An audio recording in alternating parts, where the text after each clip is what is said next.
Like my dad worked so much, but he's old. It's not my age, right? And in my age group, I was probably the leader of my little group out in Inglewood, of which was basketball players, athletes. That's who I was. But I wanted to be with my cousin. So I went over there. And one of the things that we got out of being in South Central on almost every single weekend, besides that scary bus ride, was my grandmother, right? So who loves their grandmother? Everybody, but who loves their granny? Everybody, right? Granny's the best, right?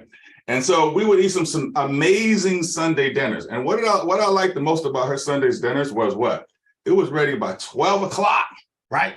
12 o'clock. Now you tell me what Black family has Sunday dinner ready at 12 o'clock. Okay? It does not exist on this planet. So around 11 o'clock in the morning, we would start to smell, this pot roast. I loved her pot roast. I still remember it today. Gravy, mashed potatoes, greens, macaroni and cheese, cornbread. Then we had the great Kool-Aid to go with it with the lemon in it, right? And then the downside of being over my grandmother's was it seemed like every single Sunday around 1 o'clock, she would have to leave. And it would really upset me. And one day I just asked her, because, the era I grew up in is stay out of grown folks' business. The children are over here, the adults are over here. But one day when I was alone with my grandmother, I asked her, I said, well, why did you have to always leave on a Sunday at 1 o'clock when most people are kind of like just chilling with their family and things of that nature? See, the one thing about my grandmother was she was uneducated. She got married at 14 years old, y'all. 14. You guys have a daughter like I do? Can you imagine your daughter at 14 getting married? But in her generation, it was kind of normal. So she got married at 14 years old. She was on a fixed income. And I promise you, from where she lived in 52nd and Central, it was not enough to survive. Nowhere near. So what she told me, she would leave to go to Beverly Hills, where all the rich people live. And she would clean up their houses and she would cook their Sunday dinner for the rich people and their families. And she started explaining to me how, she was on a fixed income, making Social Security. And she needed to get, extra cash money kind of to keep her life going. And so, I got to a point when I was around, like I said, 10 or 11 years old, fifth grade, which is really, really hit me hard. And I envisioned myself, my elderly grandmother. Now, nowadays we got a lot of young grandmamas, but my grandmama was always old to me, right? She was always old to me, right? So I envisioned my elderly grandmother on her hands and knees, cleaning up a stranger's house on a Sunday afternoon, cooking dinner for their family. And I just got pissed at a young age. Like I was so upset.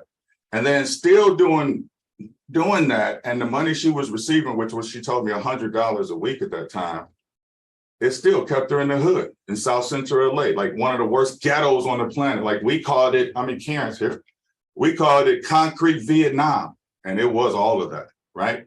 I saw my cousins get killed and be laying on the sidewalk and things of that nature. So what this did for me is it set my first big emergency outcome at 10 years old. And I started to ask myself, how can I make enough money to pay my grandmother to stay home on Sundays when I got the chance to be with her? I was lucky enough to be with her. And these questions kind of led me to some possibilities. Now, as a 10-year-old, you got to understand, there was no internet, right? Internet came out in 1985 when I graduated high school. And so I couldn't create a YouTube channel like everybody's doing now. So what did I do? I started a recycling aluminum can business, right? My parents had a lot of parties at their house. There was a lot of people on our block. We knew several families as well. So I started saving like aluminum cans. And all of a sudden I had all these bags of aluminum cans and beer cans, soda cans, all these different types of cans. I would get them from neighbor's house, my parents' house, and I would save them in the back of our house in Inglewood in this pen where we used to keep our dog. And it was a tough business because it would be trash bags on top of trash bags. You guys got to remember, when I graduated high school, I was 6'2", 162 pounds, right? So I was a little dude at 10 years old. Like I wasn't a really big dude like I am now. And so it allowed me to earn about $75 to $100 a week. My dad would, pack up everything. I was getting $5 a week allowance on top of it. So, on a good month, I was making about $120 a month. And I was I was a fifth grader, so it's pretty good for me. So what that allowed me to do, once every other month or so, maybe once every 3 months, I would give my grandmother $100 because she told me that's what she would make in a week. And working for, the people in Beverly Hills, cleaning their houses and making them dinner. And then she would stay home with me on that one day. And then when my mom would come pick us up from South Central, we would go home. So what it did for me is it taught me that I created a possibility just through asking myself a few questions, which was followed by action. It pushed me into being an entrepreneur that you guys see today.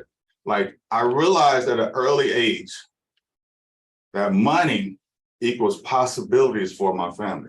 Like, the more money I had, the more possibilities my family could have, the more time we could spend together, the more laughter and fun we could have.